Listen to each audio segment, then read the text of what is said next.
प्रतिशोध, रिवेंज, कुछ भी कहो। 19 नवंबर के दिन मिली चोट पर कल मरहम लगी गए। एक मैच जो विराट के जज्बे के साथ साथ भारत को जीत के करीब ले जाता रहा। एक मैच जिसने फिर से हार्दिक को हीरो बना दिया। एक मैच जिसने केएल राहुल को फाइनल से पहले जगा दिया। बड़ी टीमों के बीच बड़ा मुकाबला ऐसे ही होता है और कल भारत ने सेमीफाइनल जीतकर 2015 के वर्ल्ड कप सेमीफाइनल की हार का बदला भी पूरा किया और लगातार तीसरे आईसीसी व्हाइट बॉल टूर्नामेंट के फाइनल में अपनी जगह बनाई है। ये मैच याद रखा जाएगा एक मेंटली टफ टीम के गुरूर को तोड़ने के लिए, ऑस्ट्रेलिया के क्रिकेट के दबदबे को कुचलने के लिए। नमस्कार दोस्तों, कल का दिन इंडियन क्रिकेट फैंस के दिल को सबसे सुकून देने वाला दिन साबित हुआ होगा। ट्रेविस हेड के खौफ और विराट के लेग स्पिन के सामने सरेंडर के सायों के बीच से निकलकर भारत ने ऑस्ट्रेलिया को सेमीफाइनल में हराकर चैंपियंस ट्रॉफी के फाइनल में अपनी जगह पक्की कर ली है। विराट ने जिस तरीके से पूरा मैच अपने इर्द गिर्द चलाया और आखिर में एडम जंपा पर हार्दिक के लगाए गए उन 2 लगातार छक्कों ने ऑस्ट्रेलिया की कमजोर गेंदबाजी लाइनअप को एक्सपोज कर दिया। मैच होने से पहले सोशल मीडिया ने ट्रेविस हेड को सबसे बड़ा खतरा बताया हुआ था कि अगर चेज करने का नंबर आया तो ट्रेविस हेड कुछ न कुछ अपशकुन जरूर करेंगे। लेकिन कल के मैच में किस्मत भी रोहित के साथ थी और रोहित लगातार 14वां टॉस हारे और स्टीवन स्मिथ ने पहले बैटिंग का फैसला लेकर इंडियन फैंस के दिल को तसल्ली दी, क्योंकि 2023 में हम डिफेंड करते हुए ही हारे थे और इस बार हमारे पास तो विराट, श्रेयस और हार्दिक जैसे चेज मास्टर थे। धोनी वाली रिवायत को बरकरार रखते हुए रोहित ने टीम में कोई बदलाव नहीं किया और वैसे भी भारत ने सारे मैच इसी दुबई में खेले थे और वरुण चक्रवर्ती इस ऑस्ट्रेलियन लाइनअप के लिए पूरे अनजान थे। इस चैंपियंस ट्रॉफी का अपना कंप्लीट दूसरा मैच खेल रही ऑस्ट्रेलिया के हेड और कोनोली शमी के सामने जूझते हुए नजर आए। ट्रेविस का तो कैच भी छूट गया।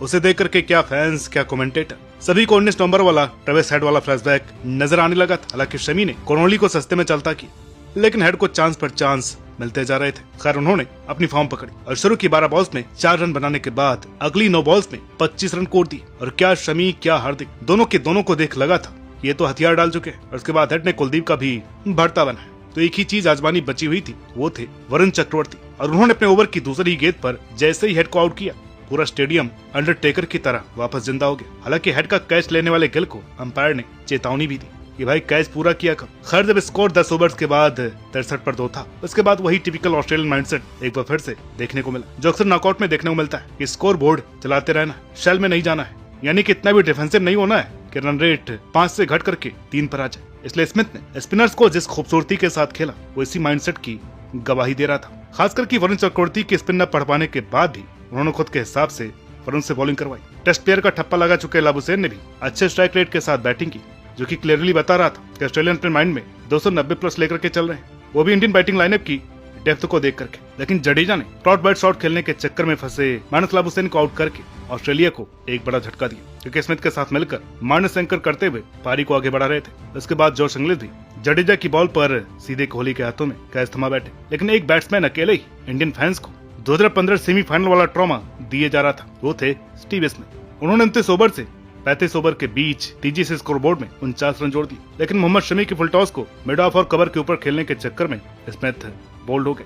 उसके बाद पिछले वर्ल्ड कप में विनिंग शॉट लगाने वाले मैक्सवेल भी सस्ते में चलते बने और ऑस्ट्रेलिया 205 पर 6 हो गया। अब कैरी का साथ देने के लिए केवल बॉलर्स ही बाकी थे, जहाँ से भारत के पास मौका था ऑस्ट्रेलिया को 230 के अंदर निपटाने का। लेकिन एलेक्स कैरी की पारी भारत को भारी पड़ गई। उन्होंने पूरी फील्डिंग के साथ खेलना शुरू किया, क्योंकि कैरी आमतौर पर सिर्फ शॉट्स खेलते तो रोहित ने वही फील्ड उनके लिए लगाई। लेकिन कैरी ने इस बार ऑफ साइड और स्ट्रेट साइड पर रन बनाए और ड्वाइट स्विस के साथ मिलकर कीमती 34 रन जोड़े और आखिर में मिल मिलाकर ऑस्ट्रेलिया ने 264 बनाए। स्कोर भारत को लगा होगा कि ज्यादा हो गया, ऑस्ट्रेलिया को लगा होगा कि यार 199 पर 4 के बाद अगले 6 खिलाड़ी 64 में आउट हो गए। अगर मैक्सवेल 15 से 20 बॉल भी खेल लेते तो स्कोर आराम से 290 क्रॉस कर जाता, जिसका उन्होंने सोचा हुआ था। भारत की गेंदबाजी में आज कुलदीप यादव ने सबसे ज्यादा निराश किया। स्पेशलिस्ट सीनियर होने के नाते उनको वरुण का साथ देना चाहिए था, लेकिन वो तो खुद विकेटलेस रहे। विराट का थ्रो नहीं पकड़ने के चक्कर में कैप्टन और फॉर्मर कैप्टन दोनों से गालियां खा बैठे। दूसरी इनिंग में चेज आसान नहीं होने वाला था, क्योंकि अब बॉल घूमना शुरू करने वाली थी। लेकिन रोहित इन सब टेक्निकल बातों को जेब में रख करके घूमते उन्होंने आते ही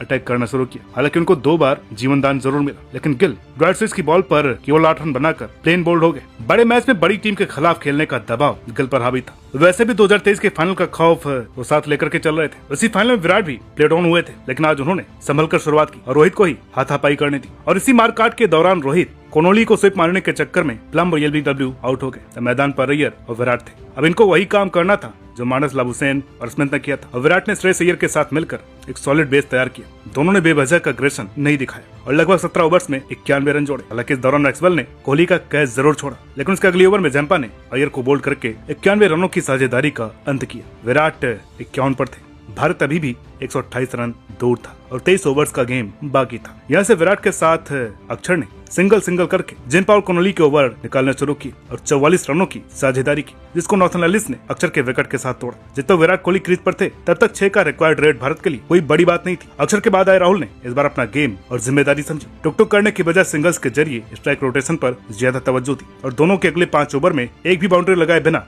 22 रन जोड़े। यहाँ से अब किसी एक को गियर बदलना था और इस बार ये काम राहुल ने किया। उन्होंने अगली 6 बॉल्स में 14 रन जोड़े ही थे कि एडम जंपा ने विराट को 84 के स्कोर पर आउट कर दिया। मैच अभी भी खत्म नहीं हुआ था। जब हार्दिक मैदान में आए तो भारत जीत से 39 रन दूर था। यह आसान इसलिए भी नहीं था क्योंकि ऑस्ट्रेलिया अक्सर ऐसे ही मोड़ से मैच छीन करके ले जाती है, लेकिन 47वें ओवर में हार्दिक ने जब एडम जंपा को आखिरी 2 बॉल्स में 2 छक्के लगाए तब जाकर के कहीं भरोसा हुआ कि अब यहाँ से भारत हार नहीं सकता है। और आखिर में राहुल ने 6 मार करके ऑस्ट्रेलिया को बाहर का रास्ता दिखा दिया और भारत ने फाइनल के लिए अपना रास्ता बना लिया। कंगारुओं को उनके पेस तिकड़ी की कमी साफ झलकी, लेकिन जो भी है मैच अच्छा हुआ। अब नजरें होंगी